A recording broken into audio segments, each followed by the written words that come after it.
Full खेतां विच उगाए, पानी तुपका तुपका आए, धरती सिउणे रंगी है।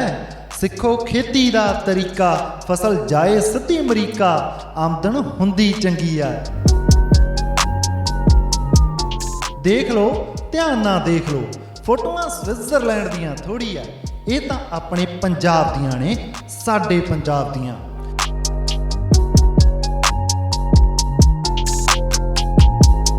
ਜਿਹੜੇ ਕਹਿੰਦੇ ਆ ਨਾ ਕਿ ਪੰਜਾਬ ਦੇ ਵਿੱਚ ਰਹਿ ਕੇ ਕੀ ਕਰੀਏ, ਉਹ ਡਾਕਟਰ ਅੱਲਾ ਰੰਗ ਨੂੰ ਮਿਲ ਲੈਣ।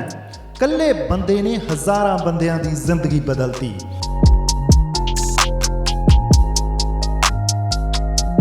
ਅਮਰੀਕਾ, ਕੈਨੇਡਾ ਤੇ ਦੁਬਈ ਵਰਗੇ ਮੁਲਕਾਂ 'ਚ ਜਿਹੜੇ ਫੁੱਲ ਮਹਿਕਦੇ ਆ, ਉਹ ਪੰਜਾਬ ਦੇ ਇੱਕ ਪਿੰਡ 'ਚ ਬੈਠਾ ਡਾਕਟਰ ਅੱਲਾ ਰੰਗ ਤਿਆਰ ਕਰਦਾ ਹੈ।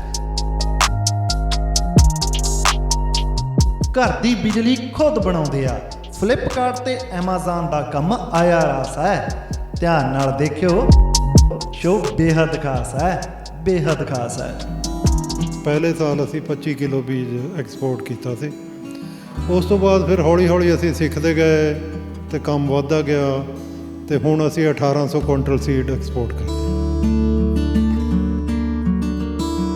ये साडी फसल कणक नालों दुगना तिगना पैसा दिंदी है, पर ਉਹਨੂੰ ਮਿਹਨਤ ਕਰਨ ਦੀ ਆਦਤ ਹੋਣੀ ਚਾਹੀਦੀ ਹੈ। ਬਹੁਤ ਇਹ ਕਿਸਾਨ ਅੱਜ ਕੱਲ੍ਹ ਜਿਹੜੇ ਆ ਇਸ ਕਰਕੇ ਇਸ ਕੰਮ 'ਚ ਨਹੀਂ ਆ ਰਹੇ, ਕਿਉਂਕਿ ਉਹਨਾਂ ਨੂੰ ਮਿਹਨਤ ਕਰਨ ਦੀ ਆਦਤ ਘੱਟ ਹੁੰਦੀ ਹੈ। ਮਸ਼ੀਨੀ ਦੌਰ ਹੈ, ਮਸ਼ੀਨ ਨਾਲ ਸਾਰਾ ਕੁਝ ਹੋ ਜਾਂਦਾ, ਪਰ ਸਾਡੇ ਕੋਲ ਓਨੀਆਂ ਮਸ਼ੀਨਾਂ 150 ਕਿਸਮਾਂ ਦਾ ਬੀਜ ਪੈਦਾ ਕਰਦੇ ਹਾਂ। ਹਰੇਕ ਕਿਸਮ ਦਾ ਤੋੜਨ ਦਾ ਤਰੀਕਾ ਅਲੱਗ ਹੈ, ਹਰੇਕ ਕਿਸਮ ਦਾ ਰੱਖ ਰਖਾਓ ਅਲੱਗ ਹੈ, ਹਰੇਕ ਕਿਸਮ ਦੀ ਪਾਣੀ ਲਾਉਣ ਦਾ ਹੋਰ ਕਰਨ ਦਾ ਅਲੱਗ ਤਰੀਕਾ ਅਲੱਗ। ਸਾਡੀ ਜਿਹੜੀਆਂ ਫਸਲਾਂ ਉਹਨਾਂ ਦਾ 130 ਰੁਪਏ ਤੋਂ ਲੈ ਕੇ 3500 ਰੁਪਏ ਕਿਲੋ ਤੱਕ ਰੇਟ ਹੈ। 1 ਕਿਲੋ ਤੋੜੋ ਤਾਂ 3500 ਰੁਪਏ ਦਾ। ਬੋਰੀ ਭਰ ਕੇ ਲਿਜਾਣ ਦੀ ਲੋੜ ਨਹੀਂ ਭਾਈ, 1 ਕਿਲੋ ਲੈ ਜਾਓ 3500। ਅਗਲਾ ਨਾ ਵੀ ਝੋਲਾ ਲਿਆਇਆ ਸੀਗਾ ਤੇ ਭਰ ਕੇ ਤੇ ਜਾਂਦਾ ਹੋਇਆ ਬਈ ਕੀ ਹੈ, ਇੱਕ ਮੈਂ ਆਲਟੋ ਗੱਡੀ ਲੈ ਗਿਆ।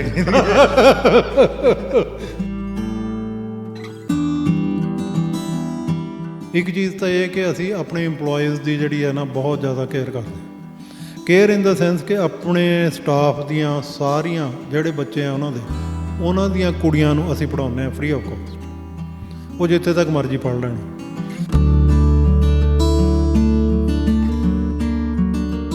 ਇੱਕ ਮੈਨੂੰ ਇਹ ਵੀ ਦੱਸੋ, ਤੁਸੀਂ US ਦੇ ਗ੍ਰੀਨ ਕਾਰਡ ਹੋਲਡਰ ਹੋ? ਹਾਂ, ਅਸੀਂ ਮੈਂ ਤੇ ਵਾਈਫ ਗ੍ਰੀਨ ਕਾਰਡ ਹੋਲਡਰ ਸੀ, ਤੇ ਬਟ ਅਸੀਂ ਬਹੁਤ ਸਾਲ ਪਹਿਲਾਂ 6-7-8 ਸਾਲ ਪਹਿਲਾਂ ਇੱਕ ਦਿਨ ਆਇਆ ਵਾਪਸ ਆ ਕੇ, ਪਹਿਲਾਂ ਮੈਂ ਡਰਾਈਵਰ ਨੂੰ ਕਿਹਾ ਅੰਬੈਸੀ ਚੱਲ, ਅਸੀਂ ਆਪਣੇ ਗ੍ਰੀਨ ਕਾਰਡ ਵਾਪਸ ਕਰੇ ਤੇ ਫੁੱਲ ਇੰਡੀਅਨ ਬਣ ਗਏ।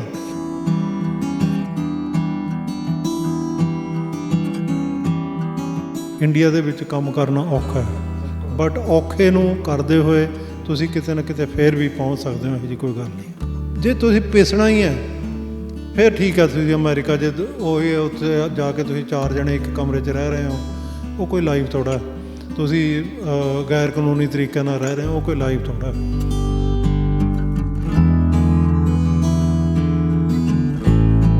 ਮੈਂ ਸਮਝਦਾ ਅਸੀਂ ਬੂਟਿਆਂ ਨਾਲ ਰਹਿੰਦੇ ਹਾਂ, ਇਹੀ ਰੱਬ ਹੈ। ਤੁਸੀਂ ਕੋਈ ਬੰਦਾ, ਅਸੀਂ ਜੇ ਕਾਗਜ਼ ਦੇ ਫੁੱਲ ਬਣਾਈਏ ਉਹਦੇ 'ਚ ਰੰਗ ਤਾਂ ਪਾ ਸਕਦੇ ਹੋ, ਖੁਸ਼ਬੂ ਨਹੀਂ ਪਾ ਸਕਦੇ। ਜੇ ਖੁਸ਼ਬੂ ਵੀ ਪਾ ਦੇਂਗੇ ਉਹ ਲਹਿਰ ਨਹੀਂ ਪਾ ਸਕਦੇ ਜਿਹੜੀ ਉਹ ਹਵਾ ਨਾਲ ਆਉਂਦੀ ਹੈ। ਉਹ ਰੱਬ ਹੀ ਹੈ ਉਹ।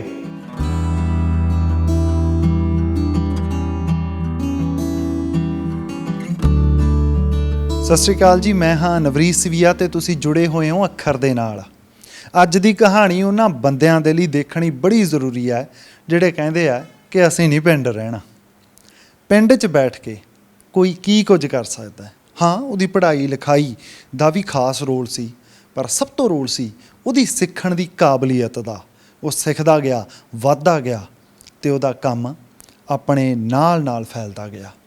ਮੈਂ ਗੱਲ ਕਰ ਰਿਹਾ ਡਾਕਟਰ ਅੱਲਾ ਰੰਗ ਦੀ। ਅੱਜ ਅਸੀਂ ਉਹਨਾਂ ਦੇ ਪਿੰਡ ਪਹੁੰਚੇ ਹਾਂ। ਪਿੰਡ ਦਾ ਨਾਂ ਲੈਣਾ ਥੋੜ੍ਹਾ ਜਿਹਾ ਔਖਾ ਹੈ।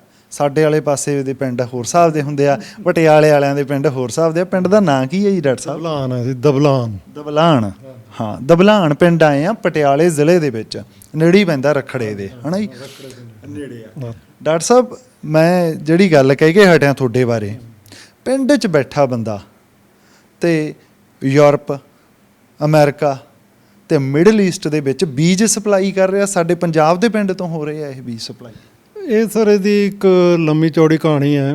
ਅਸੀਂ 1993 ਤੋਂ ਇਹ ਕੰਮ ਸ਼ੁਰੂ ਕੀਤਾ ਸੀ, ਬੜੇ ਛੋਟੇ ਲੈਵਲ ਤੋਂ। ਪਹਿਲੇ ਸਾਲ ਅਸੀਂ 25 ਕਿਲੋ ਬੀਜ ਐਕਸਪੋਰਟ ਕੀਤਾ ਸੀ। ਉਸ ਤੋਂ ਬਾਅਦ ਫਿਰ ਹੌਲੀ ਹੌਲੀ ਅਸੀਂ ਸਿੱਖਦੇ ਗਏ ਤੇ ਕੰਮ ਵੱਧਦਾ ਗਿਆ ਤੇ ਹੁਣ ਅਸੀਂ 1800 ਕੁਇੰਟਲ ਸੀਡ ਐਕਸਪੋਰਟ ਕਰਦੇ ਹਾਂ। 1800 ਕੁਇੰਟਲ ਤੇ ਕਈ ਬੀਜਾਂ ਦੇ 1 ਗ੍ਰਾਮ ਦੇ ਵਿੱਚ 11,000 ਸੀਡ ਹੁੰਦੇ ਆ। 11,000 ਸੀਡ ਹੁੰਦਾ। 11,000 ਮਤਲਬ ਇੱਕ ਤਰ੍ਹਾਂ ਦਾ ਹੋਣ ਵਾਲਾ ਪੌਦਾ ਆਪਾਂ ਉਹਨੂੰ ਕਹਿ ਸਕਦੇ ਹਾਂ, ਉਹ 1 ਗ੍ਰਾਮ ਚ ਆ ਜਾਂਦਾ ਤੇ ਤੁਸੀਂ 1800 ਕੁਇੰਟਲ ਬਾਹਰ ਭੇਜਦੇ ਹੋ ਹਰ ਸਾਲ। ਬਿਲਕੁਲ। ਤੇ ਇਹ ਇੰਨੀ ਜ਼ਿਆਦਾ ਪ੍ਰੋਡਕਸ਼ਨ ਹੈ ਜਿਹੜੀ ਉਹ ਕੱਲੀ ਕਰ ਲੈਂਦੇ ਹੋ ਜਾਂ ਲੋਕਾਂ ਨੂੰ ਵੀ ਜੋੜਿਆ ਹੋਇਆ ਜੀ? ਇਹਦੇ ਚ ਨਾ ਜੀ ਅਸੀਂ ਆਪ 70 ਕੁ ਏਕੜ ਦੀ ਖੇਤੀ ਕਰਦੇ ਹਾਂ। ਉਹ 70 ਕੁ ਏਕੜ ਅਸੀਂ ਬੀਜ ਆਪ ਤਿਆਰ ਕਰਦੇ ਹਾਂ। ਬਾਕੀ ਅਸੀਂ 200 ਕਿਸਾਨ, 180 ਕਿਸਾਨ ਹੈ ਇਸ ਵਾਰ ਹਾਲੇ, ਹੋ ਸਕਦਾ ਹੋਰ ਵੱਧ ਜਾਣ ਜਦ ਤੱਕ ਲੱਗਣਾ। ਤੇ ਉਹ ਕਿਸਾਨ ਸਾਡੇ ਨਾਲ ਜੁੜੇ ਹੋਏ ਆ, ਜਿਨ੍ਹਾਂ ਦੇ ਕਿਸੇ ਦੇ 5 ਏਕੜ, ਕਿਸੇ ਦੇ 10 ਏਕੜ, ਕਿਸੇ ਦੇ 2 ਏਕੜ ਇਸ ਤਰ੍ਹਾਂ ਕਰਕੇ ਲੱਗਦੇ ਆ। ਤੇ ਲਗਭਗ 400 ਤੋਂ 600 ਏਕੜ ਹਰੇਕ ਸਾਲ ਸਾਡੇ ਕੋਲ ਕਿਸਾਨਾਂ ਦਾ ਹੁੰਦਾ ਤੇ 70 ਏਕੜ ਆਪਣੇ ਹੁੰਦੇ ਆ ਤੇ 150 ਏਕੜ ਅਸੀਂ ਸਾਊਥ ਆਫ ਇੰਡੀਆ ਕਰਦੇ ਹਾਂ, ਕਰਨਾਟਕਾ 'ਚ ਕਰਦੇ ਹਾਂ। 150 ਕਰਨਾਟਕਾ ਦੇ ਵਿੱਚ ਜਿਹੜੇ ਉੱਥੋਂ ਦੇ ਮੌਸਮ ਅਨੁਸਾਰ ਹੋਣਗੇ। ਹਾਂ, ਜਿਹੜੀਆਂ ਫਸਲਾਂ ਇੱਥੇ ਨਹੀਂ ਹੋ ਸਕਦੀਆਂ ਉਹ ਉੱਥੇ ਹੁੰਦੀਆਂ। ਹਾਂ, ਠੀਕ ਹੈ ਜੀ। ਆਹ ਪਿੱਛੇ ਤੁਸੀਂ ਦੇਖ ਹੀ ਸਕਦੇ ਹੋ ਬਹੁਤ ਸਾਰੇ ਬੀ ਆ ਜਿਹੜੇ ਸਾਡੇ ਵੀ ਇਹ ਲੱਗੇ ਹੋਇਆ। ਇਹ ਇੰਡੀਅਨ ਮਾਰਕੀਟ ਦੇ ਆ? ਇਹ ਇੰਡੀਅਨ ਮਾਰਕੀਟ ਵਾਸਤੇ ਆ ਜੀ। ਇਹ ਘਰ ਦੇ ਵਾਸਤੇ, ਜਿਹੜੇ ਘਰਾਂ ਦੇ ਗਾਰਡਨ ਹੈ ਉਹਨਾਂ ਵਾਸਤੇ ਅਸੀਂ ਲੋਕਾਂ ਨੂੰ ਆਨਲਾਈਨ ਸੇਲ ਕਰਦੇ। ਇੱਕ ਤਾਂ ਇਹ ਆ ਕਿ ਮੈਂ ਤੁਹਾਡੇ ਵੀ ਵਰਤਦਾ ਮੈਨੂੰ ਪਰ ਇਹ ਨਹੀਂ ਸੀ ਪਤਾ ਕਿ ਇਹ ਬਾਈ ਜੋਗਾ ਸਿੰਘ ਵੜੈਚ ਜਿਹੜੇ ਸਾਡੀ ਇੱਕ ਖਾਸ ਸੀਰੀਜ਼ ਉਹਦੇ ਵਿੱਚ ਆਉਂਦੇ ਆ ਪ੍ਰੋਗਰਾਮ ਲੈ ਕੇ, ਇਹ ਉਹਨਾਂ ਦੇ ਕਰਕੇ ਤੁਹਾਡੇ ਨਾਲ ਮੇਲ ਹੋਇਆ। ਵੀ ਬਹੁਤ ਵਧੀਆ ਹੁੰਦੇ ਆ ਤੇ ਫਲਿੱਪਕਾਰਟ ਐਮਾਜ਼ਨ ਤੇ ਹੋਰ ਜਿੰਨੇ ਵੀ ਪਲੇਟਫਾਰਮ ਆ ਉਹਨਾਂ ਤੇ ਇਹ ਉਪਲਬਧ ਆ, ਸਾਰੇ ਮਿਲਦੇ ਆ। ਬਹੁਤ ਲੋਕ ਸਾਨੂੰ ਸਵਾਲ ਕਰਦੇ ਆ ਕਿ ਕਿੱਥੋਂ ਬੀ ਖਰੀਦ ਗਏ ਜੀ, ਕਿੱਥੋਂ ਕੀ, ਤਾਂ ਇਹ ਪਹਿਲਾਂ ਹੀ ਮੈਂ ਦੱਸਦਾ ਕਿ ਤੁਸੀਂ ਇੱਥੋਂ ਲੈ ਸਕਦੇ ਹੋ। ਪਰ ਮੈਂ ਤੁਹਾਡੀ ਜ਼ਿੰਦਗੀ ਦੀ ਕਹਾਣੀ ਤੇ ਆਉਣਾ। ਇਹ ਤੋਂ ਪਹਿਲਾਂ ਕੀ ਕਰਦੇ ਸੀਗੇ? ਇਸ ਤੋਂ ਪਹਿਲਾਂ ਮੈਂ 1980 'ਚ PhD ਕਰਕੇ ਪੰਜਾਬ ਐਗਰੀਕਲਚਰ ਯੂਨੀਵਰਸਿਟੀ 'ਚ ਅਸਿਸਟੈਂਟ ਪ੍ਰੋਫੈਸਰ ਲੱਗਿਆ। ਉਸ ਤੋਂ ਮਤਲਬ ਇਹ ਉੱਥੇ ਦਾ ਕੰਮ ਚੱਲਦਾ ਰਿਹਾ ਤੇ ਛੋਟੇ ਭਾਈ ਦੇ ਨਾਲ ਮਿਲ ਕੇ 1993 'ਚ ਅਸੀਂ ਇਹ ਕੰਮ ਸ਼ੁਰੂ ਕੀਤਾ। 1993 'ਚ। ਤੇ ਪਰ ਉਹ US ਵਾਲੀ ਕਹਾਣੀ ਜਿਹੜੀ ਸੀਗੀ ਵੀ ਉੱਥੇ ਕਿਸੇ ਨੇ ਕਿਹਾ ਸੀਗਾ? ਉਹ ਇਸ ਤਰ੍ਹਾਂ ਸੀ, ਮੈਂ ਉੱਥੇ 2 ਸਾਲ ਵਾਸਤੇ ਗਿਆ ਸੀ ਐਜ਼ ਪ੍ਰੋਫੈਸਰ, ਵਿਜ਼ਿਟਿੰਗ ਪ੍ਰੋਫੈਸਰ। ਤੇ ਉੱਥੇ ਜਾ ਕੇ ਕੋਈ ਬੰਦਾ ਸਾਨੂੰ ਮਿਲਿਆ ਜਿਹੜਾ ਕਹਿੰਦਾ ਸੀ ਕਿ ਸਾਡੇ ਇੱਥੇ ਲੇਬਰ ਦੀ ਕਾਸਟ ਬਹੁਤ ਜ਼ਿਆਦਾ, ਕਿਆ ਤੁਸੀਂ ਇੰਡੀਆ 'ਚ ਸਾਡੇ ਵਾਸਤੇ ਸੀਡ ਪ੍ਰੋਡਿਊਸ ਕਰ ਸਕਦੇ ਹੋ? ਅਸੀਂ ਕਿਹਾ ਦੇਖਾਂਗੇ, ਜਾ ਕੇ ਦੇਖਦੇ ਹਾਂ। ਤੇ ਉਹ ਵਾਪਸ ਆ ਕੇ ਦੇਖਿਆ ਕਿ 2-3 ਸਾਲ ਲੰਘ ਗਏ। ਉਸ ਤੋਂ ਬਾਅਦ ਸ਼ੁਰੂ ਕੀਤਾ ਹੌਲੀ ਹੌਲੀ, ਬਟ ਲੱਗਿਆ ਕਿ ਕੰਮ ਬਹੁਤ ਔਖਾ। ਪਰ ਉਹ ਇੱਕ ਚੈਲੰਜ ਲੈ ਲਿਆ ਸੀ ਵੀ ਇਹ ਕਰਨਾ ਹੀ ਕਰਨਾ। ਤੇ ਉਹ ਚੈਲੰਜ ਨੂੰ ਨਿਭਾਉਂਦੇ ਹੋਏ 1993 'ਚ ਅਸੀਂ 25 ਕਿਲੋ ਸੀਡ ਪਹਿਲੀ ਵਾਰੀ ਉਸ ਬੰਦੇ ਨੂੰ ਭੇਜਿਆ। ਉਸ ਤੋਂ ਬਾਅਦ 2 ਸਾਲ ਅਸੀਂ ਕੋਸ਼ਿਸ਼ ਕਰਦੇ ਰਹੇ, ਸਾਤੋਂ ਸੀਡ ਹੀ ਨਹੀਂ ਪੈਦਾ ਹੋਇਆ। ਕਿਉਂ ਜੀ? ਕਿਉਂਕਿ ਉਹਨਾਂ ਨੂੰ ਕਈ ਬਿਮਾਰੀਆਂ ਇਹੋ ਜਿਹੀਆਂ ਲੱਗਦੀਆਂ ਸੀ, ਕਈ ਕੀੜੇ ਇਹੋ ਜਿਹੇ ਲੱਗਦੇ ਸੀ ਜਿਹਦਾ ਤੋੜ ਨਹੀਂ ਸੀ ਸਾਡੇ ਕੋਲ, ਨਾ ਸਾਨੂੰ ਸਮਝ ਸੀ ਉਹਨਾਂ ਦੀ। ਕਿਤੇ ਇਹ ਤਾਂ ਨਹੀਂ ਸੀ ਵੀ ਤੁਸੀਂ ਫੁੱਲਾਂ ਵਾਲੀ ਜਿਹੜੀ ਬੀਜਾਂ ਦੀ ਖੇਤੀ ਵੀ ਜੱਟੂ ਤਰੀਕੇ ਨਾਲ ਜਿਹੜਾ ਪਿੰਡੂ ਆ ਵੀ ਉਵੇਂ ਕਰੀ ਜਾਂਦੇ ਸੀ? ਉਹ ਟੈਕਨੀਕਲ ਜ਼ਿਆਦਾ ਸੀ? ਇਹ ਟੈਕਨੀਕਲ ਜ਼ਿਆਦਾ ਸੀ, ਇਹਦੀ ਪੈਕੇਜ ਪ੍ਰੈਕਟਿਸ ਅਲੱਗ ਸੀ, ਕਣਕ ਝੋਨੇ ਨਾਲ ਅਲੱਗ ਸੀ। PIU 'ਚ ਕਣਕ ਝੋਨੇ ਦਾ ਕੰਮ ਕਰਦੇ ਨਿਕਲਦੇ ਸੀ ਤੇ ਇਸ ਕਰਕੇ ਅਸੀਂ ਇਹਨੂੰ ਸਿੱਖਣਾ ਪਿਆ ਸਾਨੂੰ, ਕਿਹੜੀ ਕਿਸ ਵਕਤ ਬੀਜਣਾ, ਬੈੱਡ ਤੇ ਬੀਜਣਾ ਕਿ ਫਲੈਟ ਬੀਜਣਾ, ਕਿੰਨੀ ਦੂਰ ਬੂਟਾ ਹੋਣਾ ਚਾਹੀਦਾ, ਸੋਇੰਗ ਡੇਟ ਕੀ ਹੋਣੀ ਚਾਹੀਦੀ ਹੈ, ਕਿੰਨਾ ਪਾਣੀ ਲੱਗੂਗਾ ਕਿਹੜੀ ਫਸਲ ਨੂੰ, ਕਦੋਂ ਉਹ ਵੱਢੀ ਜਾਣੀ ਹੈ, ਕਿਸ ਤਰ੍ਹਾਂ ਵੱਢਣੀ ਹੈ, ਇਕੱਲਾ ਫੁੱਲ ਤੋੜਨਾ ਕਿ ਸਾਰੀ ਇਕੱਠੀ ਵੱਢਣੀ ਹੈ। ਉਹ ਸਾਰੀਆਂ ਚੀਜ਼ਾਂ ਅਸੀਂ ਵਿਦ ਐਕਸਪੀਰੀਅੰਸ ਹੌਲੀ ਹੌਲੀ ਸਿੱਖਿਆ। ਫਿਰ 1996 ਤੋਂ ਅਸੀਂ ਕਿਸਾਨਾਂ ਨੂੰ ਆਪਣੇ ਨਾਲ ਜੋੜਨਾ ਸ਼ੁਰੂ ਕਰਿਆ। ਉਹ ਕਿਸਾਨ ਹੁਣ ਤੱਕ ਜਿਹੜੇ ਸਾਡੇ ਨਾਲ ਜੁੜੇ ਸੀ, ਹੁਣ ਤੱਕ ਸਾਡੇ ਨਾਲ ਹੀ ਹੈ। ਇੱਕ ਫੈਮਿਲੀ ਵਰਗਾ ਰਿਲੇਸ਼ਨ ਹੈ ਸਾਰਿਆਂ ਨਾਲ। ਤੇ ਉਹ ਸਾਡੇ ਵਾਸਤੇ ਪ੍ਰੋਡਿਊਸ ਕਰਦੇ ਆ, ਅਸੀਂ ਉਹਨੂੰ ਇੱਥੇ ਸਾਫ਼ ਕਰਕੇ ਤੇ ਐਕਸਪੋਰਟ ਕਰਦੇ ਹਾਂ। ਇਹ ਜਿਹੜਾ ਅਸੀਂ ਕੰਮ ਕਰਦੇ ਹਾਂ ਇਹਦਾ ਹੁਣ ਤਰੀਕਾ ਮੈਂ ਤੁਹਾਨੂੰ ਦੱਸ ਦਿੰਦਾ ਕੀ ਹੈ। ਇਸ ਦੇ ਵਿੱਚ ਅਸੀਂ ਕਿਸਾਨਾਂ ਨੂੰ ਬੀਜਣ ਤੋਂ ਪਹਿਲਾਂ ਉਸ ਫਸਲ ਦਾ ਭਾਅ ਦੇ ਦਿੰਦੇ ਹਾਂ ਵੀ ਇਸ ਫਸਲ ਦਾ ਭਾਅ ਆਹ ਹੈ, ਤੁਹਾਨੂੰ ਜਦੋਂ ਪੱਕੀ ਹੋਈ ਫਸਲ ਲਿਆਏਗਾ ਇਸ ਭਾਅ ਨੂੰ ਤੈਨੂੰ ਮਿਲੂਗਾ, ਇਹ ਬੀਜ ਦਾ ਭਾਅ ਤੈਨੂੰ ਮਿਲੂਗਾ। ਉਸ ਤੋਂ ਬਾਅਦ ਉਹਨੂੰ ਪਨੀਰੀ ਜਾਂ ਬੀਜ ਜੋ ਵੀ ਲੱਗਦਾ ਫਸਲ ਦਾ, ਉਹ ਅਸੀਂ ਉਹਨੂੰ ਫ੍ਰੀ ਆਫ ਕਾਸਟ ਦਿੰਦੇ ਹਾਂ। ਪਰ ਉਹਦੀ ਵੀ ਤਾਂ ਕਾਸਟ ਬਹੁਤ ਪੈਂਦੀ ਹੋਊਗੀ ਜੀ, ਕਿਉਂਕਿ ਇਹ ਤਾਂ ਪਨੀਰੀ। ਹਾਂ ਬਟ ਉਹ ਅਸੀਂ ਬੀਅਰ ਕਰਦੇ ਹਾਂ, ਅਸੀਂ ਕਿਸਾਨ ਤੋਂ ਨਹੀਂ ਲੈਂਦੇ ਉਹ। ਓਕੇ, ਹਾਂ। ਤੇ ਫਿਰ ਉਸ ਤੋਂ ਬਾਅਦ ਅਸੀਂ 15-20 ਦਿਨ ਉਹਦੇ ਖੇਤ 'ਚ ਜਾ ਕੇ ਉਹਨੂੰ ਔਨ ਫਾਰਮ ਟ੍ਰੇਨਿੰਗ ਦਿੰਦੇ ਹਾਂ ਕਿ ਇਹ ਕੰਮ ਜਿਹੜਾ ਤੂੰ ਇਸ ਤਰ੍ਹਾਂ ਕਰਨਾ, ਇਹ ਫੁੱਲ ਇਸ ਤਰ੍ਹਾਂ ਤੋੜਨਾ, ਇਹ ਬਿਮਾਰੀ ਲੱਗੀ ਤਾਂ ਆਹ ਸਪਰੇਅ ਕਰ ਲੈ, ਇਹ ਕੀੜਾ ਲੱਗਿਆ ਤਾਂ ਆਹ ਸਪਰੇਅ ਕਰ ਲੈ। ਉਹਨੂੰ ਸਾਰਾ ਕੁਝ ਜਾ ਕੇ ਉਹਦੇ ਖੇਤ 'ਚ ਸਮਝਾਉਂਦੇ, ਉਹਨੂੰ ਕਿਤੇ ਆਉਣ ਦੀ ਲੋੜ ਨਹੀਂ, ਕਿਤੇ ਸਮਝਣ ਦੀ ਲੋੜ ਨਹੀਂ, ਕੁਝ ਕਰਨ ਦੀ ਲੋੜ ਨਹੀਂ। ਫਿਰ ਜਦ ਬੀਜ ਪੱਕ ਜਾਂਦਾ, ਉਹ ਬੀਜ ਅਸੀਂ ਚੱਕ ਵੀ ਆਪ ਹੀ ਲਿਆਉਂਦੇ ਹਾਂ ਉੱਥੋਂ। ਪਰ ਬੀਜ ਜਦ ਇੱਥੇ ਮਸ਼ੀਨਾਂ 'ਤੇ ਸਾਫ਼ ਹੁੰਦਾ ਤਾਂ ਉਸ ਵਕਤ ਕਿਸਾਨ ਨੂੰ ਇੱਥੇ ਸਾਹਮਣੇ ਖੜਾ ਹੋਣਾ ਪੈਂਦਾ, ਕਿਉਂਕਿ ਉਹਦੇ 'ਚ ਇਹ ਹੋ ਸਕਦਾ ਕਿ 100 ਕਿਲੋ ਬੀਜ ਆਇਆ, ਜੇ ਉਹਨੇ ਬੜਾ ਵਧੀਆ ਸਾਫ਼ ਕਰਕੇ ਭੇਜਿਆ ਤਾਂ ਉਹ 'ਚੋਂ 90 ਕਿਲੋ ਸਾਫ਼ ਬੀਜ ਨਿਕਲ ਜੇ। ਜੇ ਉਹਨੇ ਨਹੀਂ ਸਾਫ਼ ਕੀਤਾ ਤਾਂ ਉਹ 50 ਕਿਲੋ ਵੀ ਰਹਿ ਸਕਦਾ। ਤੁਸੀਂ ਕਿਉਂਕਿ ਤੁਸੀਂ ਬੀਜ ਬਾਹਰ ਭੇਜਣਾ ਹੁੰਦਾ ਹੈ ਨਾ, ਉਹਦੇ 'ਚ ਤਾਂ ਉਹ ਬਹੁਤ ਪਿਓਰਿਟੀ ਵੀ ਦੇਖਦੇ ਹੋਣੇ ਆ, ਪਿਓਰਿਟੀ ਕਿੰਨੀ? ਉਹਦੇ ਵਿੱਚ ਅਸੀਂ ਸਾਰਾ ਕੁਝ ਦੇਖਣਾ ਹੁੰਦਾ। ਉਹਦੇ 'ਚ ਇਕੱਲਾ ਬੀਜ, ਇੱਕ ਤਾਂ ਪਹਿਲਾਂ ਤਾਂ ਬੀਜ ਦੇ ਵਿੱਚ ਕੋਈ ਵੀਡ ਨਾ ਹੋਵੇ, ਕੋਈ ਨਦੀਨ ਸੀਡ ਬੀਜ ਨਾ ਹੋਵੇ, ਕੋਈ ਉਹਦੇ 'ਚ ਹੋਰ ਕਿਸੇ ਫਸਲ ਦਾ ਬੀਜ ਨਾ ਹੋਵੇ। ਪਹਿਲਾਂ ਤਾਂ ਇਹ ਚੀਜ਼ਾਂ ਦੇਖਣੀਆਂ ਹੁੰਦੀਆਂ। ਫਿਰ ਉਸ ਤੋਂ ਬਾਅਦ ਦੇਖਣਾ ਹੁੰਦਾ ਕਿ ਉਹ 'ਚ ਫੋਕੇ ਬੀਜ ਨਾ ਹੋਣ, ਉਹ ਭਾਰੀ ਬੀਜ ਹੋਵੇ ਸਾਰਾ। ਉਸ ਤੋਂ ਬਾਅਦ ਇਹ ਦੇਖਣਾ ਹੁੰਦਾ ਹੈ ਕਿ ਉਹ ਘੱਟੋ ਘੱਟ 99% ਉਸ ਤੋਂ ਉੱਤੇ 99% ਤੋਂ ਉੱਤੇ ਪਿਓਰ ਹੋਵੇ, ਉਹ 'ਚ ਕੁਝ ਹੋਰ ਹੋਵੇ ਹੀ ਨਾ। ਅਤੇ ਫਿਰ ਉਸ ਦੀ ਜੰਮ 85% ਤੋਂ ਉੱਤੇ ਹੋਵੇ। ਇਹ ਦੇਖਣਾ ਪੈਂਦਾ ਸਾਨੂੰ। ਇਸ ਨੂੰ ਦੇਖਣ ਵਾਸਤੇ ਸਾਡੇ ਕੋਲ ਆਪਣੀ ਲੈਬ ਹੈ, ਉਸ 'ਚ ਅਸੀਂ ਇਹ ਸਾਰਾ ਕੁਝ ਚੈੱਕ ਕਰਦੇ ਹਾਂ। ਕਿਸਾਨ ਦੇ ਸਾਹਮਣੇ ਉਹ ਬੀਜ ਸਾਫ਼ ਹੁੰਦਾ, ਉਹਦੇ ਸਾਹਮਣੇ ਸਾਫ਼ ਹੋ ਕੇ ਉਹਨੂੰ ਫਿਰ ਪੇਮੈਂਟ ਸਲਿੱਪ ਇਸ਼ੂ ਹੋ ਜਾਂਦੀ ਹੈ ਵੀ ਇੰਨੇ ਦਾ ਤੇਰਾ 2 ਲੱਖ ਦਾ ਬੀਜ ਹੋ ਗਿਆ। ਉਹ ਫਿਰ ਅਸੀਂ 2 ਕਿਸ਼ਤਾਂ ਦੇ ਵਿੱਚ ਉਹਨੂੰ ਪੇਮੈਂਟ ਕਰ ਦਿੰਦੇ। ਪਰ ਉੱਦਾਂ ਕੀ ਕਿਸਾਨ ਕਿੰਨੇ ਕੁ ਫਸਲ ਤੋਂ ਤਾਂ ਵੱਧ ਹੀ ਕਮਾ ਲੈਂਦਾ ਹੋਊ, ਜਿਹੜੀ ਉਹ ਰਵਾਇਤੀ ਬੀਜ? ਕਣਕ ਨੂੰ ਰਿਪਲੇਸ ਕਰਦੇ ਹਾਂ ਅਸੀਂ, ਕਣਕ ਦੀ ਥਾਂ ਅਸੀਂ ਇਹ ਫਸਲ ਲਾਉਂਦੇ ਹਾਂ। ਕਣਕ ਤਾਂ ਲਗਭਗ 30-35 ਹਜ਼ਾਰ ਮੋੜਦੀ ਹੈ, ਬਾਕੀ ਖਰਚਾ ਆ ਜਾਂਦਾ। ਸਾਡੀ ਫਸਲ ਜਿਹੜੀ ਆ 70 ਤੋਂ 70 ਹਜ਼ਾਰ ਤੋਂ ਲੈ ਕੇ 1 ਲੱਖ ਰੁਪਏ ਤੱਕ ਮੋੜਦੀ ਆ। ਬਿਲਕੁਲ, ਜਦ ਕਿ ਕਣਕ ਇਹ ਹੁੰਦਾ ਵੀ ਘਰੇ ਵੱਧ ਰਹਿ ਜਾਂਦੀ ਹੈ ਤਾਂ ਉਹ ਕਿਸਾਨ ਦੇ ਪੱਲੇ ਘੱਟ ਹੀ ਪੈਂਦੀ ਹੈ। ਕਿਸਾਨ ਮੇਨ ਤੌਰ ਤੇ ਆਪਦੀ ਜਿਹੜੀ ਉਹ ਕਹਿਣਾ ਬਿਜ਼ਨਸ ਵਾਲੀ ਫਸਲ ਹੈ, ਉਹ ਝੋਨਾ, ਹਾਂ ਉਹ ਝੋਨਾ ਮੰਨਦਾ, ਪਰ ਤੁਹਾਡੇ ਨਾਲ ਜਦੋਂ ਜੁੜਦਾ ਤਾਂ ਉਹ ਦੂਜੀ ਹੋ ਜਾਂਦੀ ਹੈ ਫਿਰ। ਕਿਉਂਕਿ ਇਹ ਫਸਲ ਜਿਹੜੀ ਹੈ, ਇਹ ਫਸਲ ਮਿਹਨਤ ਮੰਗਦੀ ਹੈ ਕਣਕ ਨਾਲੋਂ ਜ਼ਿਆਦਾ। ਕਣਕ ਤਾਂ ਮਸ਼ੀਨ ਨਾਲ ਬੀਜਤੀ, ਮਸ਼ੀਨ ਨਾਲ ਵੱਢ ਲਈ, ਪਾਣੀ ਲਾਉਣਾ ਤੇ ਖਾਦ ਪਾਉਣਾ, ਪਰ ਇਹਦੇ 'ਚ ਗਡਾਈਆਂ ਵੀ ਕਰਨੀਆਂ ਪੈਂਦੀਆਂ, ਇਹਦੇ 'ਚ ਫੁੱਲ ਪੱਕੇ ਹੋਏ ਤੋੜਨੇ ਵੀ ਪੈਂਦੇ ਆ, ਇਹਦੇ 'ਚ ਬੀਜ ਨੂੰ ਸੰਭਾਲ ਕੇ ਵੀ ਰੱਖਣਾ ਪੈਂਦਾ, ਕਿਉਂਕਿ ਕਿਲੋਆਂ ਦਾ ਰੇਟ ਹੈ। ਸਾਡੀ ਜਿਹੜੀਆਂ ਫਸਲਾਂ ਉਹਨਾਂ ਦਾ 130 ਰੁਪਏ ਤੋਂ ਲੈ ਕੇ 3500 ਰੁਪਏ ਕਿਲੋ ਤੱਕ ਰੇਟ ਹੈ। 1 ਕਿਲੋ ਤੋੜੋ ਤਾਂ 3500 ਰੁਪਏ ਦਾ। ਬੋਰੀ ਭਰ ਕੇ ਲਿਜਾਣ ਦੀ ਲੋੜ ਨਹੀਂ ਭਾਈ, 1 ਕਿਲੋ ਲੈ ਜਾਓ 3500। ਅਗਲਾ ਨਾ ਵੀ ਝੋਲਾ ਲਿਆਇਆ ਸੀਗਾ ਤੇ ਭਰ ਕੇ ਤੇ ਜਾਂਦਾ ਹੋਇਆ ਵੀ ਕੀ ਹੈ, ਇੱਕ ਮੈਂ ਆਲਟੋ ਗੱਡੀ ਲੈ ਗਿਆ। ਇਹ ਤਾਂ ਐ ਵੀ ਆ, ਆਪਾਂ ਥੋੜਾ ਬੈਠਦੇ ਆ ਹਨਾ, ਬੈਠ ਕੇ ਗੱਲ ਨਾਲ ਤਾਂ ਹੋ ਜੂਗੀ। ਤੇ ਆਹ ਮਸ਼ੀਨ, ਇਦਾਂ ਦੀਆਂ ਮਸ਼ੀਨਾਂ ਤੁਹਾਡੇ ਕੋਲੇ ਕਈ ਪਈਆਂ, ਇਹਨਾਂ ਦਾ ਕੀ ਕੰਮ ਹੁੰਦਾ? ਇਹ ਸਾਡੇ ਕੋਲ ਕਈ ਤਰ੍ਹਾਂ ਦੀਆਂ ਮਸ਼ੀਨਾਂ, ਜਿਸ ਤਰ੍ਹਾਂ ਇੱਕ ਆਹ ਮਸ਼ੀਨ ਹੈ ਇੱਧਰ, ਇਹ ਪੈਕਟ ਭਰਦੀ ਹੈ, ਇਹ ਪਾਊਚਿਸ ਭਰਦੀ ਹੈ। ਇਹ ਪਾਊਚ ਭਰ ਕੇ ਤੇ ਉਹ ਪਾਊਚਿਸ ਫਿਰ ਅਸੀਂ ਇਹਨਾਂ ਪੈਕਟਾਂ ਦੇ ਵਿੱਚ ਪਾਉਂਦੇ ਹਾਂ। ਇਹ ਪਾਊਚ ਇਹਦੇ ਵਿੱਚ ਪੈਂਦਾ ਉਹ, ਆਹ ਦੇਖੋ ਆਹ ਪਾਊਚ ਹੈ, ਹਾਂ ਆਹ ਇਹਦੇ ਵਿੱਚ ਬੀਜ ਆ। ਠੀਕ ਹੈ ਜੀ। ਬੀਜ ਉਹ ਮਸ਼ੀਨ ਭਰਦੀ ਹੈ, ਇਹ ਗਿਣਤੀ ਕਰਕੇ ਭਰਦੀ ਆ ਉਹ ਕਿੰਨੇ ਬੀਜ ਪਾਉਣੇ ਆ, ਤੇ 1 ਮਿੰਟ ਦੇ ਵਿੱਚ 100 ਪੈਕਟ ਭਰ ਦਿੰਦੀ ਹੈ। ਇਹ ਪਹਿਲਾਂ ਉੱਥੇ ਲੈਬ ਦੇ ਵਿੱਚ ਇਹਦੀ ਪਿਓਰਿਟੀ ਚੈੱਕ ਹੁੰਦੀ ਹੈ, ਜਰਮੀਨੇਸ਼ਨ ਚੈੱਕ ਹੁੰਦੀ ਹੈ, ਫਿਰ ਇਹ ਇੱਥੇ ਆ ਕੇ ਮਸ਼ੀਨ ਤੋਂ ਇਹ ਬੀਜ ਭਰਿਆ ਜਾਂਦਾ। ਫਿਰ ਇਹ ਅਸੀਂ ਇਹ ਪੈਕਟ ਨੂੰ ਇਹਦੇ ਵਿੱਚ ਪਾਉਂਦੇ ਹਾਂ। ਇਹਦੇ ਨਾਲ ਇੱਕ ਆਹ ਪੈਕਟ ਪਾਉਂਦੇ, ਆਹ ਪਾਉਂਦੇ ਲਿਖਤ। ਇਹਦਾ ਮਤਲਬ ਹੈ ਕਿ ਕਿਸ ਤਰ੍ਹਾਂ ਬੀਜਣਾ ਇਸ ਬੀਜ ਨੂੰ, ਕਿਉਂਕਿ ਬੀਜ ਬਰੀਕ ਹੁੰਦੇ ਆ, ਉਹਨੂੰ ਗਰੋ ਕਰਨ ਦਾ ਵੀ ਤਰੀਕਾ ਹੋਣਾ ਚਾਹੀਦਾ। ਕਿ ਜਿਹੜਾ ਨੋਵਿਸ ਫਾਰਮਰ ਹੈ ਜਾਂ ਕਿਸਾਨ ਜਿਹੜਾ ਘਰ ਗਾਰਡਨ ਵਾਲਾ ਹੈ, ਉਹਨੂੰ ਪਤਾ ਨਹੀਂ ਹੁੰਦਾ ਕਿਸ ਤਰ੍ਹਾਂ ਗਰੋ ਕਰਨਾ। ਜਨਰਲੀ ਫੇਲੀਅਰ ਜਿਹੜਾ ਉਹ ਇਸੇ ਕਰਕੇ ਹੁੰਦਾ ਵੀ ਉਹਨੂੰ ਪੈਦਾ ਨਹੀਂ ਕਰਨਾ ਆਉਂਦਾ ਉਹ। ਤਾਂ ਇਸ ਕਰਕੇ ਹਰੇਕ ਪੈਕਟ ਦੇ ਵਿੱਚ ਅਸੀਂ ਆਹ ਇੱਕ ਲਿਖਤ ਪਾ ਦਿੰਦੇ ਹਾਂ। ਠੀਕ ਹੈ ਜੀ। ਫਿਰ ਇਹਨੂੰ ਸੀਲ ਕਰ ਦਿੰਦੇ।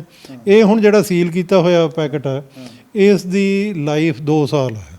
2 ਸਾਲ ਤੱਕ ਇਹ ਬੀਜ ਨਹੀਂ ਖਰਾਬ ਹੁੰਦਾ। ਜੀ ਜੀ। ਆ ਜਾਓ, ਆਪਾਂ ਬੈਠਦੇ ਵੀ ਹਾਂ ਤੇ ਗੱਲਾਂ ਬਾਤਾਂ ਵੀ ਤੁਹਾਡੇ ਨਾਲ ਹੋਈ ਜਾਣਗੀਆਂ। ਤਾਂ ਥੋੜਾ ਜਿਹਾ ਖੜਕਾ ਭਾਈ ਹੋਇਆ ਕੁਰਸੀਆਂ ਦਾ। ਇਹ ਤਾਂ ਹੁਣ ਜਦੋਂ ਅਸੀਂ ਬੈਠਾਂਗੇ ਤਾਂ ਭਾਈ ਹੋਊਗਾ ਹੀ, ਕੀ ਕਰਗੇ, ਸਾਡਾ ਵੀ ਨਹੀਂ ਜੀ ਕਰਦਾ ਵੀ ਖੜਕਾ ਕਰਗੇ। ਆ ਮੂਰੇ ਮੇਰੇ ਗੋਭੀ ਪਈ ਆ, ਬਹੁਤ ਹੋਰ ਕੁਛ ਪਏ ਆ। ਇਹਨੂੰ ਫਿਰ ਜਿਹੜਾ ਬੀਜ ਤੁਸੀਂ ਤਿਆਰ ਕਰ ਲਿਆ, ਮੰਨ ਲਓ ਵੀ ਹੁਣ ਤਿਆਰ ਕਰਿਆ ਤੇ ਉਹ ਜਾਣਾ ਹਜੇ ਹੋ ਸਕਦਾ 4 ਮਹੀਨਿਆਂ ਨੂੰ ਹੋਵੇ, 6 ਮਹੀਨਿਆਂ ਨੂੰ ਹੋਵੇ ਕਿਤੇ। ਹਾਂ, ਉਹਨੂੰ ਨਾ ਜੀ ਸਾਨੂੰ ਇੱਕ ਕੋਲਡ ਸਟੋਰ ਹੈ ਸਾਡੇ ਕੋਲ, ਉਹ ਕੋਲਡ ਸਟੋਰ ਦੇ ਵਿੱਚ ਰੱਖਣਾ ਪੈਂਦਾ। ਉਹ ਕੋਲਡ ਸਟੋਰ ਦੇ ਵਿੱਚ ਬੀਜ ਰੱਖ ਕੇ ਨਾ ਅਸੀਂ ਉਹਦਾ ਦੋ ਫਾਇਦੇ ਹੁੰਦੇ ਆ। ਇੱਕ ਫਾਇਦਾ ਤਾਂ ਇਹ ਹੁੰਦਾ ਵੀ ਬੀਜ ਖਰਾਬ ਨਹੀਂ ਹੁੰਦਾ, ਠੰਡੇ 'ਚ ਰੱਖਿਆ ਗਿਆ ਉਹ। ਦੂਸਰਾ ਉਹਦੇ 'ਚੋਂ ਨਮੀ ਕੱਢ ਲੈਂਦੇ ਹਾਂ ਅਸੀਂ। ਜੇ ਬੀਜ 'ਚ 10% ਮੋਇਸਚਰ ਹੈ ਤਾਂ ਬਾਹਰ ਜਨਰਲੀ 9 ਜਾਂ 8% ਮੋਇਸਚਰ ਮੰਗਦੇ ਆ ਵੀ 8% ਹੀ ਗਿੱਲਾ ਹੋਵੇ, ਉਹ ਤੋਂ ਵੱਧ ਨਾ ਹੋਵੇ। ਉਹ ਜਿਹੜੀ ਸਾਡਾ ਕੋਲਡ ਰੂਮ ਹੈ ਉਹ 10 ਦਿਨ ਦੇ ਵਿੱਚ 1% ਨਮੀ ਕੱਢ ਲੈਂਦਾ ਬੀਜ 'ਚੋਂ, ਅਤੇ ਉਹਦੇ ਵਿੱਚ ਅਸੀਂ ਰੱਖ ਦਿੰਦੇ 10 ਦਿਨ ਵਾਸਤੇ ਬੀਜ। ਉਸ ਤੋਂ ਬਾਅਦ ਫਿਰ ਉਹਨੂੰ ਪੈਕ ਕਰ ਦਿੰਦੇ। ਉਹ ਪੈਕ ਫਿਰ ਇਸ ਤਰ੍ਹਾਂ ਕਰਦੇ ਕਿ ਉਹਦੇ ਵਿੱਚ ਫਿਰ ਨਾ ਪਾਣੀ ਜਾਵੇ ਨਾ ਹਵਾ ਜਾਵੇ ਕੁਝ। ਡਾਕਟਰ ਸਾਹਿਬ ਨੇ ਤੁਹਾਨੂੰ ਇਹ ਸ਼ਾਇਦ ਗੱਲ ਨਹੀਂ ਦੱਸਣੀ, ਇਹਨਾਂ ਨੇ ਸਿੱਧੇ ਤੇ ਅਸਿੱਧੇ ਰੂਪ ਦੋਨਾਂ ਨੂੰ ਮਿਲਾ ਕੇ ਘੱਟੋ ਘੱਟ 1000 ਬੰਦੇ ਨੂੰ ਨਾਲ ਜੋੜ ਕੇ ਇੱਕ ਰੁਜ਼ਗਾਰ ਦਿੱਤਾ ਵਾ, ਜਿਹੜਾ ਆਪਣੇ ਆਪ 'ਚ ਮੈਨੂੰ ਲੱਗਦਾ ਬਹੁਤ ਵੱਡੀ ਗੱਲ ਆ। ਇੱਕ ਮੈਂ ਹਾਂਜੀ, ਇਹ ਮਤਲਬ ਜਿਹੜੀ ਹੈ ਨਾ ਜੀ, ਇਹ ਸਾਡਾ ਜਿਹੜਾ ਇਹ ਕੰਮ ਹੈ ਇਹ ਇੱਕ ਤਰ੍ਹਾਂ ਦੀ ਇੱਕ ਬਦਲ ਹੈ, ਫਸਲ ਦਾ ਬਦਲ ਹੈ। ਇਹ ਬਦਲ ਜਨਰਲੀ ਲੋਕ ਕਰਦੇ ਨਹੀਂ, ਇਸ ਕਰਕੇ ਨਹੀਂ ਕਰਦੇ ਕਿਉਂਕਿ ਜਿਹੜੀ ਨਵੀਂ ਫਸਲ ਕਰਨੀ ਹੈ ਉਹਨਾਂ ਨੇ ਉਹ ਪੈਸਾ ਨਹੀਂ ਦਿੰਦੇ। ਇਹ ਸਾਡੀ ਫਸਲ ਕਣਕ ਨਾਲੋਂ ਦੁੱਗਣਾ ਤਿੱਗਣਾ ਪੈਸਾ ਦਿੰਦੀ ਹੈ, ਪਰ ਉਹਨੂੰ ਮਿਹਨਤ ਕਰਨ ਦੀ ਆਦਤ ਹੋਣੀ ਚਾਹੀਦੀ ਹੈ। ਬਹੁਤ ਇਹ ਕਿਸਾਨ ਅੱਜ ਕੱਲ੍ਹ ਜਿਹੜੇ ਆ ਇਸ ਕਰਕੇ ਇਸ ਕੰਮ 'ਚ ਨਹੀਂ ਆ ਰਹੇ ਕਿਉਂਕਿ ਉਹਨਾਂ ਨੂੰ ਮਿਹਨਤ ਕਰਨ ਦੀ ਆਦਤ ਘੱਟ ਹੁੰਦੀ ਹੈ। ਮਸ਼ੀਨੀ ਦੌਰ ਹੈ, ਮਸ਼ੀਨ ਨਾਲ ਸਾਰਾ ਕੁਝ ਹੋ ਜਾਂਦਾ, ਪਰ ਸਾਡੇ ਕੋਲ ਓਨੀਆਂ ਮਸ਼ੀਨਾਂ 150 ਕਿਸਮਾਂ ਦਾ ਬੀਜ ਪੈਦਾ ਕਰਦੇ। ਹਰੇਕ ਕਿਸਮ ਦਾ ਤੋੜਨ ਦਾ ਤਰੀਕਾ ਅਲੱਗ, ਹਰੇਕ ਕਿਸਮ ਦਾ ਰੱਖ ਰਖਾਓ ਅਲੱਗ, ਹਰੇਕ ਕਿਸਮ ਦੀ ਪਾਣੀ ਲਾਉਣ ਦਾ ਹੋਰ ਕਰਨ ਦਾ ਅਲੱਗ ਤਰੀਕਾ ਅਲੱਗ। ਸੋ ਇਸ ਕਰਕੇ ਜਦੋਂ ਕਿਸਾਨ ਜਿਹੜਾ ਉਹ ਸਿੱਖ ਜਾਂਦਾ ਇਸ ਚੀਜ਼ ਨੂੰ, ਫਿਰ ਉਹ ਇਸ ਤੋਂ ਪੈਸਾ ਕਮਾਉਣ ਲੱਗ ਪੈਂਦਾ। ਜਦ ਉਹ ਪੈਸਾ ਕਮਾਉਣ ਲੱਗ ਪੈਂਦਾ ਫਿਰ ਉਹ ਇਸ ਦੇ ਨਾਲ ਜੁੜਿਆ ਰਹਿੰਦਾ। ਕਿਉਂਕਿ ਮੈਂ ਜਿਸ ਤਰ੍ਹਾਂ ਦੱਸਿਆ ਤੁਹਾਨੂੰ, ਬਹੁਤ ਸਾਰੇ ਕਿਸਾਨ ਸਾਡੇ ਨਾਲ ਇਹੋ ਜਿਹੇ ਆ ਜਿਹੜੇ 1996 ਤੋਂ ਜੁੜੇ ਹੋਏ ਆ, ਹਰੇਕ ਸਾਲ 15-20 ਏਕੜ ਕਰਦੇ ਆ। ਉਹਨਾਂ ਨੇ ਆਦਤ ਪਾ ਲਈ ਇਸ ਕੰਮ ਨੂੰ ਕਰਨ ਦੀ। ਬਿਲਕੁਲ, ਹੁਣ ਐਕਸਪਰਟ ਹੋ ਗਏ ਹੋਣੇ ਓਬਵੀਅਸ ਆ, ਹੈ ਨਾ। ਉਹ 'ਚ ਪ੍ਰੈਕਟਿਸ ਜਿਹੜੀ ਉਹ ਬੰਦੇ ਨੂੰ ਪਰਫੈਕਟ ਬਣਾ ਦਿੰਦੀ ਆ। ਇਹ ਉਦਾਹਰਨ ਇੱਕ ਕਹਾਵਤ ਹੈ ਅੰਗਰੇਜ਼ੀ ਦੀ। ਅਤੇ ਆਪਾਂ ਚਲੋ ਇਹ 'ਤੇ ਗੱਲ ਆਉਣੀ ਆ ਵੀ ਐਕਸਪੋਰਟ ਦੇ ਵਿੱਚ ਕੋਈ ਕਦੇ ਦਿੱਕਤ ਨਹੀਂ ਕੋਈ ਆਉਂਦੀ, ਕਿਉਂਕਿ ਉੱਥੇ ਤਾਂ ਸਾਡੇ ਨਾਲੋਂ ਸ਼ਰਤਾਂ ਜ਼ਿਆਦਾ ਗਈਆਂ। ਹੁਣ ਮਿਡਲ ਈਸਟ ਅਤੇ ਯੂਰਪ ਦੇ ਵਿੱਚ ਵੀ ਕਰਨਾ, ਕੋਈ ਅਲੱਗ-ਅਲੱਗ ਵੀ ਆ ਇਹਦੇ ਨਾਲ? ਇਹ ਨਾ ਜੀ ਹਰੇਕ ਕੰਟਰੀ ਦੀ ਆਪਣੀਆਂ ਰਿਕੁਆਇਰਮੈਂਟਸ ਹੈ। ਜੰਮ ਦੀ ਆਪਣੀ ਰਿਕੁਆਇਰਮੈਂਟ ਹੈ, ਪਿਓਰਿਟੀ ਦੀ ਆਪਣੀ ਰਿਕੁਆਇਰਮੈਂਟ ਹੈ, ਉਹਨਾਂ ਦੇ ਕਿਸ ਤਰ੍ਹਾਂ ਭੇਜਣਾ ਉਸ ਦੀ ਅਲੱਗ ਆਪਣੀ ਰਿਕੁਆਇਰਮੈਂਟ, ਕਿਸ ਤਰ੍ਹਾਂ ਦਾ ਡੱਬਾ ਹੋਵੇ, ਕਿੰਨੇ ਕਿਲੋ ਦਾ ਬੈਗ ਹੋਵੇ ਉਹਦੇ ਅੰਦਰ, ਉਹ ਸਾਰੀ ਆਪਣੀ ਆਪਣੀ ਡੱਬੇ ਨੂੰ ਕਹਿੰਦੇ ਕੀ ਹੁੰਦੇ, ਟੈਕਨੀਕਲ ਨਾਮ ਹੈ ਭੁੱਲ ਗਿਆ। ਪੈਲਟ ਕਹਿੰਦੇ ਉਹਨੂੰ, ਪੈਲਟ ਕਹਿੰਦੇ। ਉਹਦੇ ਵਿੱਚ ਪਾ ਕੇ ਭਾਈ ਬਾਹਰ ਭੇਜਦੇ ਆ। ਮੈਂ ਥੋੜ੍ਹਾ ਤਾਂ ਲਾਈਟ ਵੀ ਹੈ ਨਾ ਹੋਣਾ ਚਾਹੀਦਾ ਗੱਲਬਾਤ 'ਚ, ਹਾਸਾ ਠੱਠਾ ਵੀ। ਪੰਜਾਬੀ ਪਤਾ ਨਹੀਂ ਕਿਉਂ ਵੀ ਹਾਸਾ ਠੱਠਾ ਜਮਾ ਹੀ ਭੁੱਲ ਗਏ, ਮਤਲਬ ਉਹੀ ਮੁਰਝਾਏ ਜੇ ਪਏ ਆ ਮੇਰਾ ਐਡਾ। ਹੁਣ ਠੀਕ ਆ ਨਹੀਂ, ਇਹ ਜਿਹੜਾ ਅਸੀਂ ਆਪਣਾ ਇੱਥੇ ਸ਼ੁਰੂ ਕੀਤਾ ਨਾ ਜੀ ਕੰਮ, ਇਸ ਦੇ ਵਿੱਚ ਅਸੀਂ ਕਈ ਤਰ੍ਹਾਂ ਦੀਆਂ ਨਵੀਆਂ ਚੀਜ਼ਾਂ ਕੀਤੀਆਂ। ਇੱਕ ਚੀਜ਼ ਤਾਂ ਇਹ ਕਿ ਅਸੀਂ ਆਪਣੇ ਇੰਪਲੋਈਜ਼ ਦੀ ਜਿਹੜੀ ਹੈ ਨਾ ਬਹੁਤ ਜ਼ਿਆਦਾ ਕੇਅਰ ਕਰਦੇ ਹਾਂ। ਕੇਅਰ ਇਨ ਦਾ ਸੈਂਸ ਕਿ ਆਪਣੇ ਸਟਾਫ ਦੀਆਂ ਸਾਰੀਆਂ ਜਿਹੜੇ ਬੱਚੇ ਆ ਉਹਨਾਂ ਦੀਆਂ ਕੁੜੀਆਂ ਨੂੰ ਅਸੀਂ ਪੜ੍ਹਾਉਂਦੇ ਹਾਂ ਫ੍ਰੀ ਆਫ ਕਾਸਟ, ਉਹ ਜਿੱਥੇ ਤੱਕ ਮਰਜ਼ੀ ਪੜ੍ਹ ਲੈਣ। ਦੂਸਰਾ, ਅਸੀਂ ਆਪਣੇ ਇੱਥੇ ਜਿੰਨੀ ਵੀ ਬਿਜਲੀ ਯੂਜ਼ ਹੋ ਰਹੀ ਹੈ ਉਹ ਅਸੀਂ ਆਪਣੀ ਪ੍ਰੋਡਿਊਸ ਕਰਦੇ ਹਾਂ।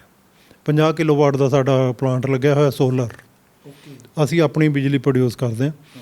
ਅਸੀਂ ਆਲਮੋਸਟ ਜ਼ੀਰੋ ਬਿਲਿੰਗ 'ਤੇ ਹਾਂ, 12,000 ਦਾ ਬਿੱਲ ਆਉਂਦਾ, ਜਦ ਕਿ ਇਹ ਸੋਲਰ ਪਲਾਂਟ ਲੱਗਣ ਤੋਂ ਪਹਿਲਾਂ 1,70,000 ਇੰਨਾ ਬਿੱਲ ਆਉਂਦਾ ਸੀ। ਮੈਂ ਜਦੋਂ ਆਇਆ, ਮੈਂ ਸਭ ਤੋਂ ਪਹਿਲਾਂ ਤਾਂ ਮਸ਼ੀਨਾਂ ਦੇਖ ਕੇ ਮਨ 'ਚ ਇਹੀ ਖਿਆਲ ਜਾਂਦਾ ਵੀ ਬਿਜਲੀ ਹੈ ਨਾ, ਵੀ ਕਿਉਂਕਿ ਪੰਜਾਬ ਨੂੰ ਛੱਡਣ ਦਾ ਨਾ ਅੱਧੇ ਬੰਦਿਆਂ ਨੇ ਇਹ ਵੀ ਬਹਾਨਾ ਦਿੱਤਾ ਵੀ ਇੱਥੇ ਬਿਜਲੀ ਮਹਿੰਗੀ ਆ, ਹੈ ਨਾ। ਦੇਖੋ ਜਿਹਨੇ ਜਾਣਾ ਜਿਹਨੇ ਛੱਡਣਾ ਨਾ ਉਹ ਬਹਾਨਾ ਲੱਭਦਾ ਹੁੰਦਾ। ਹਾਂ, ਨਹੀਂ ਇਹ ਬਹਾਨੇ ਹੈ। ਉਹ ਜੇ ਬੰਦੇ ਨੇ ਕੰਮ ਕਰਨਾ ਹੋਵੇ ਤਾਂ ਕੰਮ ਹੈ ਬਹੁਤ ਇੱਥੇ ਕਰਨ ਨੂੰ, ਪਰ ਇਹਦੇ 'ਚ ਇਹ ਹੈ ਕਿ ਬੰਦੇ ਨੂੰ ਭੱਜਣਾ ਨਹੀਂ ਚਾਹੀਦਾ, ਤੁਰ ਕੇ ਪਹੁੰਚਣਾ ਚਾਹੀਦਾ ਕਿਸੇ ਮੰਜ਼ਿਲ ਤੱਕ। ਠੰਡੇ ਦਿਮਾਗ ਨਾਲ ਰਹਿਣਾ ਚਾਹੀਦਾ। ਸੋ ਤੁਸੀਂ ਜੇ ਆਪਣਾ ਕੰਮ ਕੋਈ ਕਰਦੇ ਹੋ ਤਾਂ ਤੁਸੀਂ ਕਿਤੇ ਨਾ ਕਿਤੇ ਪਹੁੰਚ ਸਕਦੇ ਹੋ। ਇਹ ਵੈਸੇ ਸਾਡੇ ਨਾਲ ਹੁਣ ਜਿਹੜੇ ਨਵੇਂ ਮੁੰਡੇ ਆ ਨਾ ਉਹ ਕਾਫੀ ਜੁੜਨ ਦੀ ਕੋਸ਼ਿਸ਼ ਕਰ ਰਹੇ। ਉਹਨਾਂ ਨੂੰ ਥੋੜ੍ਹੀ ਜਿਹੀ ਮੁਸ਼ਕਿਲ ਇਹ ਹੁੰਦੀ ਹੈ ਕਿ ਉਹਨਾਂ ਦੇ ਪੇਰੈਂਟਸ, ਉਹਨਾਂ ਦੇ ਮਾਂ-ਬਾਪ ਇਹਦੇ ਨਾਲ ਜੁੜਨ ਨਹੀਂ ਦਿੰਦੇ, ਕਿਉਂਕਿ ਉਹਨਾਂ ਨੂੰ ਡਰ ਲੱਗਦਾ ਕਿ ਕਣਕ ਦੇ ਵੀ ਜਿਹੜੇ 2 ਏਕੜ ਬੀਜਣੇ ਸੀ ਉਹ ਵੀ ਨਾ ਸਾਨੂੰ ਮਿਲਿਆ ਤਾਂ ਫਿਰ ਕਿੱਧਰ ਜਾਵਾਂਗੇ। ਤਾਂ ਇਸ ਕਰਕੇ ਜਿਹੜੇ ਬੰਦਿਆਂ ਨੂੰ ਪਤਾ ਲੱਗ ਜਾਂਦਾ, ਇੱਕ ਪਿੰਡ ਦੇ ਵਿੱਚ ਇੱਕ ਬੰਦਾ ਕਰਨ ਲੱਗਦਾ, ਉਹਨੂੰ ਦੇਖ ਕੇ 4 ਬੰਦੇ ਹੋਰ ਲੱਗ ਜਾਂਦੇ ਆ। ਅਤੇ ਹੌਲੀ ਹੌਲੀ ਇਹ ਚੀਜ਼ ਵੱਧਦੀ ਜਾ ਰਹੀ ਹੈ। ਐਂਡ ਸਮੇਂ ਦੀ ਡਿਮਾਂਡ ਵੀ ਹੈ ਕਿ ਅਸੀਂ ਆਪਣੀਆਂ ਰਿਵਾਇਤੀ ਫਸਲਾਂ ਛੱਡ ਕੇ ਨਵੀਆਂ ਫਸਲਾਂ ਵੱਲ ਜਾਈਏ, ਜਿਹੜੀਆਂ ਫਸਲਾਂ ਜ਼ਿਆਦਾ ਪੈਸੇ ਦਿੰਦੀਆਂ। ਮੈਂ ਇੱਕ ਗੱਲ ਤੁਹਾਨੂੰ ਹੀ ਪਤਾ ਹੋਊਗੀ ਜ਼ਿਆਦਾ, ਮੈਂ ਤਾਂ ਕਿਉਂਕਿ ਉਹਦੇ ਬਾਰੇ ਪੜ੍ਹਿਆ ਹੀ ਆ ਜਾਂ ਥੋੜ੍ਹੀ ਜਿਹੀ ਰਿਸਰਚ ਜਿੰਨੀ ਕੁ ਮੈਥੋਂ ਹੋਈ ਉਹ ਕੀਤੀ ਆ। ਅੱਗੇ ਨੂੰ ਲੋਕਾਂ ਦੇ ਵਿੱਚ, ਇੰਡੀਆ ਦੇ ਵਿੱਚ ਵੀ ਈਵਨ ਗਾਰਡਨਿੰਗ ਨੂੰ ਲੈ ਕੇ ਖਾਸ ਤੌਰ ਦੇ ਉੱਤੇ ਮਾਹੌਲ ਵਧਿਆ ਗਿਆਨ, ਕਿਉਂਕਿ ਤੁਸੀਂ ਤਾਂ ਹੁਣ 96 ਦੀ ਗੱਲ ਕਰ ਰਹੇ ਹੋ, ਉਦੋਂ ਤੋਂ ਇਹ ਨਾ ਜੀ ਦੋ ਚੀਜ਼ਾਂ ਹੁੰਦੀਆਂ। ਇੱਕ ਚੀਜ਼ ਤਾਂ ਇਹ ਹੈ ਕਿ ਜਦ ਜਿਉਂ-ਜਿਉਂ ਕਿਸੇ ਕੋਲ ਪੈਸਾ ਆਉਂਦਾ ਉਹ ਫਿਰ ਆਪਣੇ ਖਾਣ ਪੀਣ ਤੋਂ ਇਲਾਵਾ ਖੂਬਸੂਰਤੀ ਵੱਲ ਨੂੰ ਪੈਂਦਾ। ਦੂਸਰਾ ਇਹ ਹੈ ਕਿ ਜਦ ਹੁਣ ਆਪਣੇ ਇੱਥੇ ਇੰਡੀਆ ਦੇ ਵਿੱਚ ਐਗਜ਼ੀਬਿਸ਼ਨਸ ਲੱਗਣ ਲੱਗ ਗਈਆਂ, ਕੰਪੀਟੀਸ਼ਨਸ ਹੋਣ ਲੱਗ ਗਏ ਫੁੱਲਾਂ ਦੇ, ਉਸ ਦੇ ਨਾਲ ਫਿਰ ਲੋਕਾਂ ਨੂੰ ਲੱਗਦਾ ਕਿ ਮੈਂ ਜੇ 4 ਗਮਲੇ ਲਾਉਣੇ ਤਾਂ ਇਹੋ ਜਿਹੇ ਲਾਵਾਂ ਜੇ ਮੈਂ ਉੱਥੇ ਲੈ ਜਾਂ ਕੰਪੀਟੀਸ਼ਨ ਮੇਰੇ ਜਿੱਤ ਕੇ ਆਉਣ। ਅਤੇ ਉਹ ਦੋਨਾਂ ਚੀਜ਼ਾਂ ਦੇ ਕਰਕੇ ਇਸ ਦਾ ਰੁਝਾਨ ਵਧਿਆ। ਪਲੱਸ ਲੋਕਾਂ ਨੂੰ ਹੁਣ ਲੱਗਦਾ ਕਿ ਅਸੀਂ ਜੰਗਲ ਜਿਹੜਾ ਇੱਟਾਂ ਦੇ ਜੰਗਲ 'ਚੋਂ ਨਿਕਲੀਏ, ਫੁੱਲਾਂ ਦੇ ਜੰਗਲ 'ਚ ਜਾਈਏ। ਹਾਂਜੀ, ਅਤੇ ਲੋਕ ਇੱਥੇ ਬੱਚਿਆਂ ਨੂੰ ਲੈ ਕੇ ਆਉਂਦੇ ਆ ਆਪਣੇ। ਅਸੀਂ ਸਕੂਲਾਂ ਨੂੰ ਫ੍ਰੀ ਆਫ ਕਾਸਟ 1 ਦਿਨ ਦੀ ਟ੍ਰੇਨਿੰਗ ਦਿੰਦੇ ਹਾਂ। ਕੋਈ ਸਕੂਲ ਵੀ ਆ ਜਾਏ ਅਸੀਂ ਉਹਨੂੰ ਦਿਖਾਉਂਦੇ ਹਾਂ ਬੱਚਿਆਂ ਨੂੰ ਕਿ ਕੀ ਹੁੰਦਾ, ਫੁੱਲ ਕਿਸ ਤਰ੍ਹਾਂ ਹੁੰਦਾ। ਬੱਚਿਆਂ ਨੂੰ ਇਹ ਨਹੀਂ ਪਤਾ ਹੁੰਦਾ ਕਿ ਕਣਕ ਕੀ ਹੈ। ਜੇ ਕਣਕ ਤਾਂ ਉਹਨਾਂ ਨੂੰ ਆਟਾ ਹੀ ਪਤਾ ਹੁੰਦਾ ਵੀ ਆਹ ਕਣਕ ਹੈ। ਉਹਨਾਂ ਨੂੰ ਦੱਸਦੇ ਵੀ ਆਹ ਕਣਕ ਹੁੰਦੀ ਹੈ, ਇਸ ਤੋਂ ਕਿਸ ਤਰ੍ਹਾਂ ਆਟਾ ਬਣਦਾ, ਕਿਸ ਤਰ੍ਹਾਂ ਇਹ ਬੀਜ ਬਣਦਾ, ਕਿਸ ਤਰ੍ਹਾਂ ਫੁੱਲ ਲੱਗਦਾ, ਫੁੱਲ ਤੋਂ ਬੀਜ ਕਿਸ ਤਰ੍ਹਾਂ ਬਣਦਾ। ਬੜੇ ਸਾਰੇ ਬੱਚੇ ਇਹੋ ਜਿਹੇ ਹੁੰਦੇ ਕਿ ਉਹ ਕਹਿੰਦੇ ਜੀ ਵੀ ਇੱਥੇ ਕਣਕ ਕਿੱਥੇ ਹੈ, ਇਹ ਤਾਂ ਫੁੱਲ ਹੈ। ਉਹ ਜਿਵੇਂ ਦੋ ਗੱਲਾਂ ਮੇਰੇ ਵੀ ਜ਼ਿਹਨ 'ਚ ਆ ਗਈਆਂ। ਜਿਵੇਂ ਹੁਣ ਭਗਵੰਤ ਮਾਨ ਨੇ ਇੱਕ ਵਾਰੀ ਜਦੋਂ ਉਹ ਕਾਮੇਡੀ ਕਰਦੇ ਹੁੰਦੇ ਸੀ ਉਦੋਂ ਕਿਹਾ ਸੀ, ਕਹਿੰਦੇ ਵੀ ਇਹੋ ਜਿਹਾ ਕੋਈ ਪੜ੍ਹਿਆ ਲਿਖਿਆ ਕੋਈ ਹੈ ਨਾ, ਕੋਈ ਪੜ੍ਹੀ ਲਿਖੀ ਬੀਬੀ ਪਿੰਡ 'ਚ ਜਾ ਕੇ ਐਂ ਕਹੇਗੀ ਵੀ ਤੁਸੀਂ ਲਾਲ ਮਿਰਚਾਂ ਕਿਉਂ ਲਾਉਣੇ ਹੋ, ਤੁਸੀਂ ਹਰੀਆਂ ਮਿਰਚਾਂ ਕਿਉਂ ਲਾਉਣੇ, ਲਾਲ ਹੀ ਲਾਇਆ ਕਰੋ, ਹੈ ਨਾ। ਅਤੇ ਉਹ ਜਵਾਕ ਜਿਹੜੇ ਹੁਣ ਇਕੱਲਾ ਆਟਾ ਹੀ ਜਾਣਦੇ ਆ ਅਤੇ ਉਹਨਾਂ ਨਾਲ ਐਂ ਹੋਣਾ। ਅਤੇ ਜਿਵੇਂ ਇੱਕ ਗੱਲ ਹੋਰ ਵੀ ਆ ਯਾਰ, ਸੁਣਾਉਣੀ ਤਾਂ ਮੈਨੂੰ ਚਾਹੀਦੀ ਨਹੀਂ ਪਰ ਸੁਣਾ ਦਿੰਦਾ।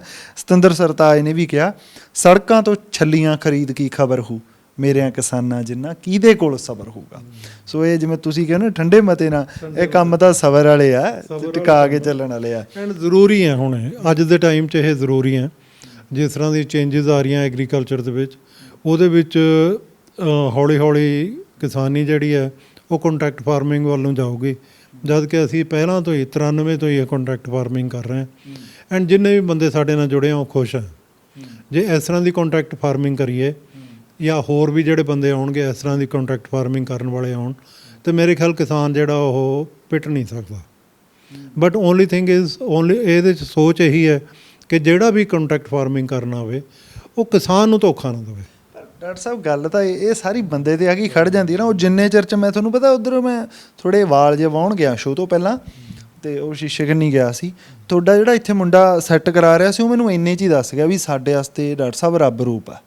ਠੀਕ ਹੈ, ਇੰਨੇ ਥੋੜ੍ਹੇ ਸਮੇਂ 'ਚ। ਹੁਣ ਗੱਲ ਤਾਂ ਇਹ ਬੰਦੇ 'ਤੇ ਡਿਪੈਂਡ ਕਰਦੀ ਹੈ ਨਾ। ਜੇ ਉਹ ਬੰਦਾ ਮਾੜਾ ਆ ਗਿਆ, ਮਤਲਬ ਉਹ 'ਚ ਕਿਸੇ ਤੇ ਰਹਿਣਾ, ਫਿਰ ਤਾਂ ਬਹੁਤ ਮਾੜਾ। ਫਿਰ ਤਾਂ ਮਾੜਾ ਜੀ, ਫਿਰ ਤਾਂ ਮਾੜਾ ਹੀ ਹੈ। ਬੜੇ ਸਾਰੇ ਕੰਟਰੈਕਟ ਫਾਰਮਿੰਗ ਵਾਲੇ ਇੱਥੇ ਆਏ, ਜਿਸ ਤਰ੍ਹਾਂ ਉਹ ਸਟੀਵੀਆ ਲਿਆਏ, ਕੋਈ ਸਫੈਦ ਮੂਸਲੀ ਲਿਆਏ, ਉਹ ਆਪਣਾ ਬੀਜ ਵੇਚ ਕੇ ਚਲੇ ਗਏ, ਉਹ ਖਰੀਦਣ ਹੀ ਨਹੀਂ ਕੋਈ ਆਇਆ। ਇੱਕ ਪਤਾ ਨਹੀਂ ਕਿਹੜੀ ਉਹ ਸੀ, ਉਹ ਲਾਈਥੋਲ ਸੀ ਕਿ ਕੀ, ਉਹਦੀ ਵੀ ਕੇਰਾਂ ਕਰਵਾਉਂਦੇ ਸੀਗੇ, ਐਥਨੋਲ, ਸੌਰੀ, ਹਾਂ ਐਥਨੋਲ। ਹਾਂਜੀ, ਉਹ ਸਾਰੀਆਂ ਚੀਜ਼ਾਂ ਜਿਹੜੀਆਂ ਨਾ ਜੀ, ਉਹ ਇੱਕ ਤਾਂ ਦੋਨੋਂ ਚੀਜ਼ਾਂ ਚਾਹੀਦੀਆਂ। ਟਰਾਂਸਪੇਰੈਂਟ ਚਾਹੀਦਾ। ਹੁਣ ਜਿਸ ਤਰ੍ਹਾਂ ਅਸੀਂ ਉਹਨੂੰ ਕਹਿੰਦੇ ਤੂੰ ਤੋਲ ਕੇ ਬੀਜ ਸਾਨੂੰ ਭੇਜ ਦੇ, 10 ਕੁਇੰਟਲ ਭੇਜਿਆ, ਜਿੱਦਾਂ ਤੇਰੀ ਵਾਰੀ ਆਊਗੀ ਤੈਨੂੰ ਬੁਲਾਵਾਂਗੇ, 10 ਕੁਇੰਟਲ ਬੀਜ ਤੇਰੇ ਸਾਹਮਣੇ ਪਿਆ ਹੋਊਗਾ, ਆਪਣੇ ਸਾਹਮਣੇ ਗ੍ਰੇਡ ਕਰਾ, ਸਾਫ਼ ਕਰਾ। ਤਾਂ ਉਹ ਬੰਦੇ ਨੂੰ ਕੌਨਫੀਡੈਂਸ ਹੁੰਦਾ ਕਿ 10 ਕੁਇੰਟਲ 'ਚੋਂ ਜੇ 9 ਨਿਕਲਿਆ ਤਾਂ ਮੇਰੇ ਸਾਹਮਣੇ ਨਿਕਲਿਆ, ਜਿਹੜਾ ਬਾਕੀ ਕੂੜਾ ਸੀ। ਉਹ ਇਹ ਕਰਨਾ ਜ਼ਰੂਰੀ ਹੈ ਕਿ ਟਰਾਂਸਪੇਰੈਂਸੀ ਚਾਹੀਦੀ ਹੈ। ਇੱਕ ਮੈਨੂੰ ਇਹ ਵੀ ਦੱਸੋ, ਤੁਸੀਂ US ਦੇ ਗ੍ਰੀਨ ਕਾਰਡ ਹੋਲਡਰ ਹੋ? ਹਾਂ, ਮੈਂ ਤੇ ਵਾਈਫ ਗ੍ਰੀਨ ਕਾਰਡ ਹੋਲਡਰ ਸੀ, ਅਤੇ ਬਟ ਅਸੀਂ ਬਹੁਤ ਸਾਲ ਪਹਿਲਾਂ 6, 7, 8 ਸਾਲ ਪਹਿਲਾਂ ਇੱਕ ਦਿਨ ਆਏ ਵਾਪਸ। ਆ ਕੇ ਪਹਿਲਾਂ ਮੈਂ ਡਰਾਈਵਰ ਨੂੰ ਕਿਹਾ ਅੰਬੈਸੀ ਚੱਲ, ਅਸੀਂ ਆਪਣੇ ਗ੍ਰੀਨ ਕਾਰਡ ਵਾਪਸ ਕਰੇ ਅਤੇ ਫੁੱਲ ਇੰਡੀਅਨ ਬਣ ਗਿਆ। ਹਾਂਜੀ, ਅਤੇ ਉਹ ਮੇਰੇ ਖਿਆਲ ਸਾਡੇ ਵਾਸਤੇ ਜਿਹੜਾ ਨਾ ਜੀ, ਖੇਤੀ ਕਰਨ ਵਾਲੇ ਬੰਦੇ ਨੂੰ ਉਹ ਇਹੀ ਖੇਤੀ ਕਰਨਾ ਹੀ ਬਹੁਤ ਅੱਛਾ ਹੈ। ਹੁਣ ਸਾਰਾ ਦਿਨ ਖੇਤ 'ਚ ਫਿਰੀਦਾ, ਕੰਮ ਕਰੀਦਾ, ਦੇਖੀਦਾ, ਅੱਛਾ ਲੱਗਦਾ। ਮੇਰੇ 2 ਬੱਚੇ, ਮੇਰੇ ਸਨਸ 2 ਮੇਰੇ ਨਾਲ ਹੈ। ਛੋਟਾ ਬੱਚਾ ਮੇਰੇ ਨਾਲ ਪਹਿਲਾਂ ਤੋਂ ਹੀ ਸੀ, ਉਹ MBA ਕਰਕੇ ਇੱਥੇ ਆ ਗਿਆ ਸੀ। ਅਤੇ ਉਹ ਜਦ ਅਸੀਂ ਇੱਕ ਕੰਪਨੀ ਸੀ ਭਾਈ ਦੇ ਨਾਲ ਕਰਦੇ ਸੀ, ਉਹ ਜਦੋਂ ਤੋਂ ਉਹਦੇ ਨਾਲ ਹੈ ਉਹ।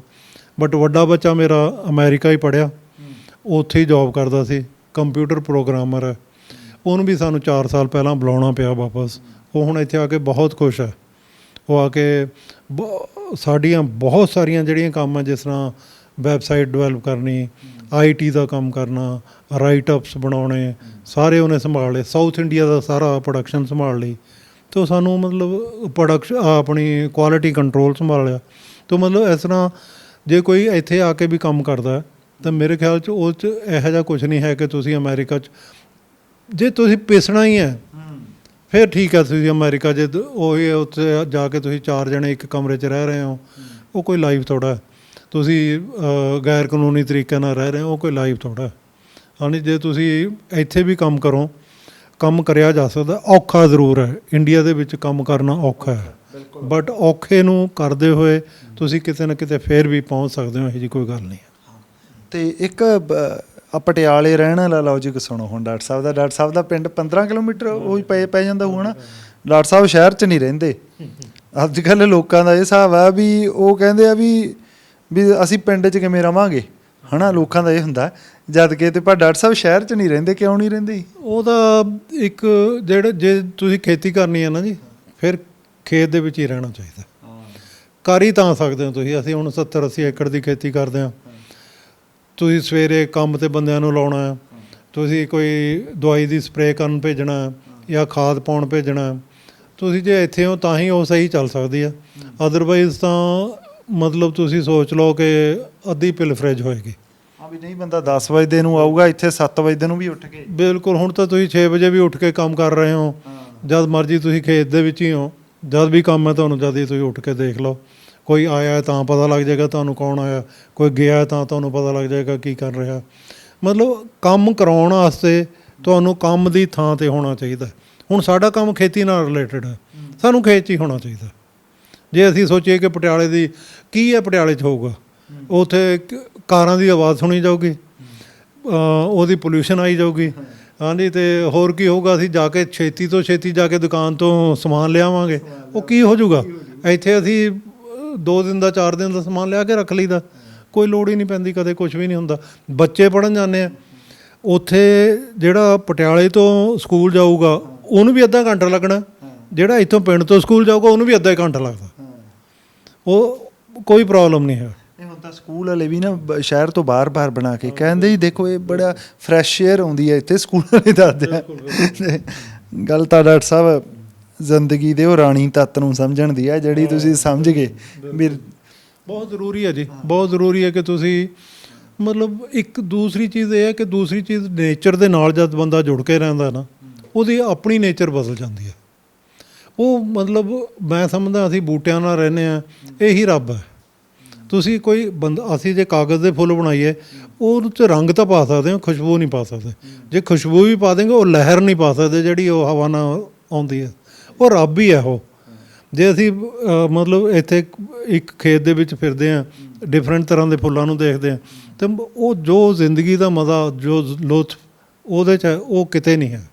ਪਲੱਸ ਅਸੀਂ ਬਿਜ਼ਨਸ ਕਰਦੇ ਹਾਂ, ਅਸੀਂ ਕੋਈ ਚੈਰਿਟੀ ਤਾਂ ਕਰਦੇ ਨਹੀਂ। ਜੋ ਵੀ ਅਸੀਂ ਕਰਦੇ ਹਾਂ, ਜੋ ਫਾਰਮਰ ਤੋਂ ਵੀ ਪ੍ਰੋਡਕਸ਼ਨ ਕਰਦੇ ਹਾਂ, ਉਹ ਵੀ ਅਸੀਂ ਬਿਜ਼ਨਸ ਹੈ। ਪਰ ਆਹ ਵੀ ਕੀ ਸੀ ਵੀ ਉੱਪਰ ਘਰ ਅਤੇ ਨਾਲ ਹੀ ਪ੍ਰੋਡਕਸ਼ਨ, ਹੈ ਨਾ। ਇਹ ਦੂਰ ਵੀ ਲੋਕ ਕਰਦੇ ਆ, ਇਹਦਾ ਕੀ ਤੁਹਾਨੂੰ ਕੀ ਲੱਗਿਆ? ਹੋ ਨਹੀਂ ਸਕਦਾ, ਕਿਉਂਕਿ ਉਹ ਹੋ ਨਹੀਂ ਸਕਦਾ। ਜਿਹੜੀ ਚੀਜ਼ ਜਿਸ ਤਰ੍ਹਾਂ ਜਿਹੜੇ ਅਸੀਂ ਸਾਡੇ ਕੋਲ ਕਿਸਾਨ ਆ ਉਹਨੇ ਕਈ ਜਿਹੜੇ ਸ਼ਹਿਰ 'ਚ ਰਹਿੰਦੇ ਅਤੇ ਖੇਤੀ 30 ਕਿਲੋਮੀਟਰ ਦੂਰ ਕਰਦੇ ਹਾਂ, ਅਸੀਂ ਕਹਿੰਦੇ ਨਾ ਤੂੰ ਸਾਡੀ ਖੇਤੀ ਨਹੀਂ ਕਰ ਸਕਦਾ। ਗੱਲਾਂ ਦਾ ਬਾਹਲੀਆਂ ਮੁੱਕਣੀਆਂ ਨਹੀਂ। ਮੈਨੂੰ ਤਾਂ ਮਤਲਬ ਤਾਂ ਹੀ ਖੇਤੀ ਕਰੇਗਾ ਜੇ ਤੂੰ ਖੇਤ 'ਚ ਰਹਿਣਾ। ਅਸੀਂ ਇਹ ਉਹਨਾਂ ਦੀ ਖੇਤੀ ਹੈ ਜਿਹੜਾ ਆਪਣੀ ਖੇਤੀ ਦੇ ਨਾਲ ਜੁੜਿਆ। ਮਤਲਬ ਉਹ ਕਹੋ ਕਿ ਇਹ ਕਿਸਾਨ ਦੀ ਖੇਤੀ ਹੈ, ਜ਼ਿਮੀਂਦਾਰ ਦੀ ਖੇਤੀ ਨਹੀਂ। ਇਹ ਜੇ ਜ਼ਿਮੀਂਦਾਰ ਹੈ ਨਾ ਉਹ ਫਿਰ ਉਹ ਕਹੂਗਾ ਕਿਸੇ ਨੂੰ ਵੀ ਇਹ ਕਰ ਲਓ, ਉਹ ਕਰੇ ਨਾ ਕਰੇ। ਉਹਨੇ ਜਿਹੜਾ 30 ਕਿਲੋਮੀਟਰ ਦੂਰ ਰਹਿੰਦਾ ਉਹਨੇ ਜਾਣਾ ਵੀ ਕਦੇ ਕਦਾਰ ਹੀ ਹੈ। ਉਹ ਕਹਿੰਦਾ ਹੋਊਗਾ ਰੋਜ਼ ਜਾਂਦਾ, ਮੈਂ ਕਦੇ ਕੋਈ ਰੋਜ਼ ਨਹੀਂ ਜਾਂਦਾ। ਮੈਨੂੰ ਪਤਾ ਕਿ ਮੈਂ ਪਟਿਆਲੇ ਰਹਿੰਦਾ ਹੋਇਆ ਇੱਥੇ ਰੋਜ਼ ਨਹੀਂ ਸੀ ਆਉਂਦਾ।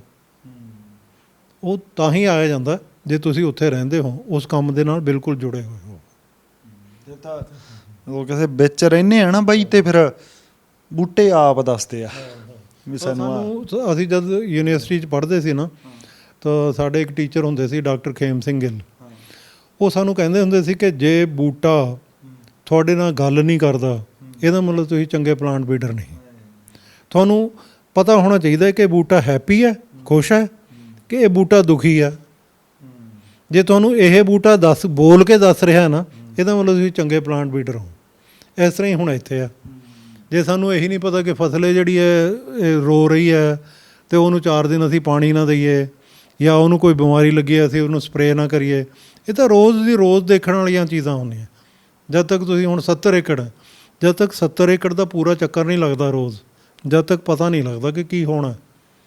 ਅਤੇ ਉੱਥੇ ਚਾਹੇ ਤੁਸੀਂ ਆਪਣਾ ਇੱਕ ਮੈਨੇਜਰ ਰੱਖਿਆ ਹੋਇਆ ਜਿਹੜਾ ਉਹਨੂੰ ਖੇਤ ਨੂੰ ਦੇਖਦਾ 15-20 ਏਕੜ ਨੂੰ, ਪਰ ਉਹਨੂੰ ਵੀ ਦੱਸਣਾ ਪੈਂਦਾ ਕਿ ਮੈਂ ਤੈਨੂੰ ਘੁਮਾ ਕੇ ਚੱਲਿਆ, ਆਹ ਲਿਖ ਲੈ, ਇਹ ਅੱਜ ਹੀ ਕਰ ਦੇ ਤੂੰ ਕੰਮ।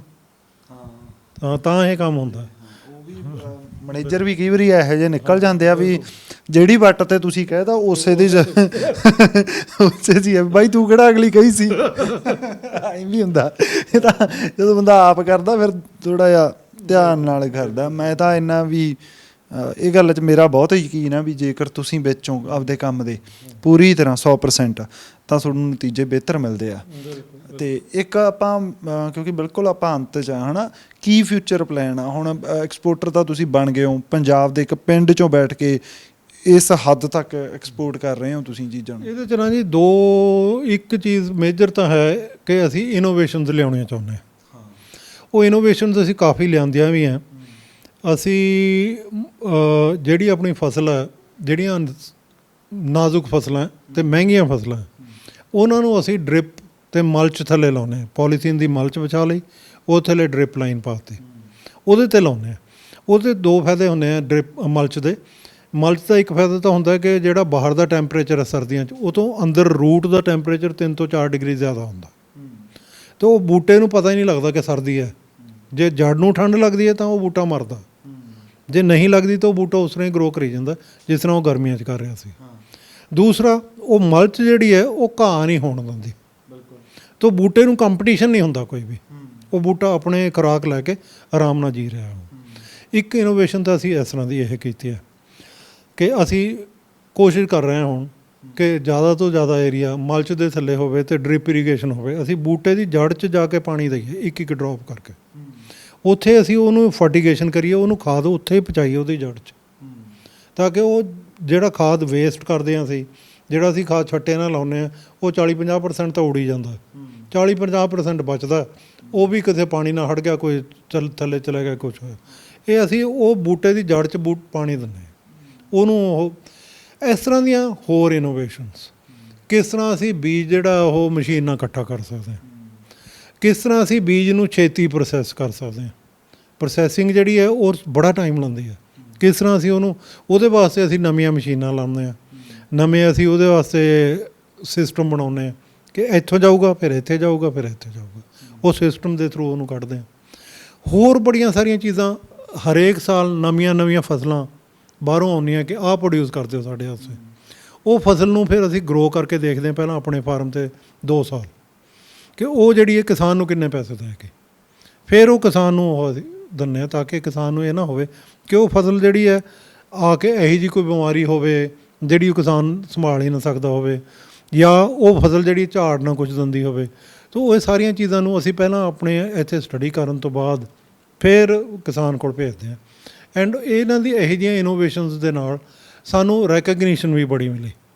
ਪੰਜਾਬ ਦੇ ਸਾਰੇ ਅਵਾਰਡ, ਜਿਸ ਤਰ੍ਹਾਂ PIU ਦਾ ਚੀਫ ਮਿਨਿਸਟਰ ਅਵਾਰਡ, ਪ੍ਰਮਾਣ ਪੱਤਰ ਜਿਹੜਾ 15 ਅਗਸਤ ਨੂੰ ਮਿਲਦਾ, ਜਾਂ ਉਸ ਤੋਂ ਬਾਅਦ ਫਿਰ Jagjivan Ram innovative farmer award ਜਿਹੜਾ ਇੰਡੀਆ ਲੈਵਲ 'ਤੇ ਹੁੰਦਾ, ਜਾਂ ਫਿਰ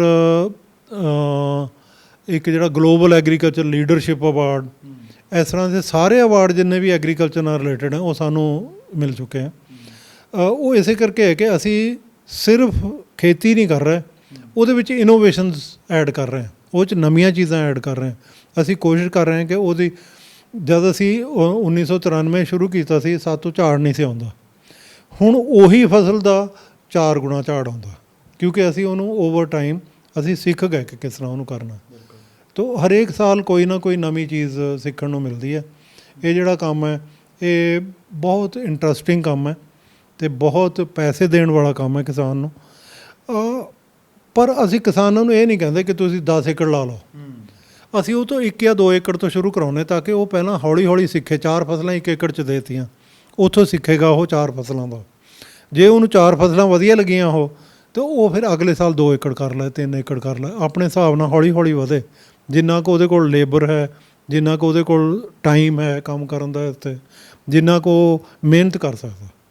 ਸੋ ਇਸ ਤਰ੍ਹਾਂ ਜਿਹੜੀ ਕਿਸਾਨੀ ਹੈ ਉਹ ਮੇਰੇ ਖਿਆਲ 'ਚ ਇੱਧਰ ਨੂੰ ਜਾ ਰਹੀ ਹੈ ਹੁਣ ਹੌਲੀ ਹੌਲੀ। ਅਤੇ ਇਹਦੇ ਨਾਲ ਇਹ ਹੋ ਰਿਹਾ ਹੈ ਕਿ ਉਹਨਾਂ ਨੂੰ ਆਪਣੇ ਨਵੇਂ ਬੈਨੀਫਿਟਸ, ਨਵੇਂ ਫਾਇਦੇ ਜਿਹੜੇ ਉਹ ਦਿਖਾਈ ਦੇ ਰਹੇ ਇਹਨਾਂ ਕੰਮਾਂ 'ਚ।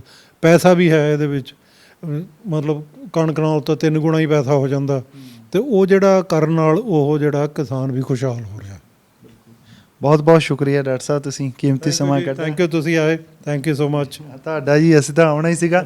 ਜਦੋਂ ਕੋਈ ਪੰਜਾਬ ਦਾ ਪੁੱਤ, ਇਸ ਮਿੱਟੀ ਦਾ ਪੁੱਤ ਇੰਨਾ ਸੋਹਣਾ ਕੰਮ ਕਰੇ, ਤੇ ਫਿਰ ਬਾਈ ਮੀਡੀਆ ਨੂੰ ਜਾਂ ਬਲੌਗਰਾਂ ਨੂੰ ਜੋ ਵੀ ਆਪਦਾ ਨਾਂ ਦਿਓ, ਸਾਨੂੰ ਆਉਣਾ ਚਾਹੀਦਾ ਹੈ, ਸਲਾਮ ਕਰਨਾ ਚਾਹੀਦਾ ਹੈ। ਉਹ ਬੰਦਿਆਂ ਨੂੰ ਵੱਧ ਤੋਂ ਵੱਧ ਮੂਹਰੇ ਲਿਆਉਣ ਦੀ ਜ਼ਰੂਰਤ ਹੈ। ਅਸੀਂ ਸਾਰਾ ਦਿਨ ਨੈਗੇਟਿਵਿਟੀ ਪਰੋਸਦੇ ਹਾਂ, ਕਦੇ ਕੋਈ ਗੱਲ ਚੰਗੀ ਵੀ ਲੋਕਾਂ ਨੂੰ ਦਿਖਾਉਣੀ ਬੜੀ ਜ਼ਰੂਰੀ ਹੈ। ਤੁਹਾਡਾ ਸ਼ੁਕਰੀਆ, ਧੰਨਵਾਦ, ਤੁਸੀਂ ਇਸ ਵੀਡੀਓ ਦਾ ਹਿੱਸਾ ਬਣੇ।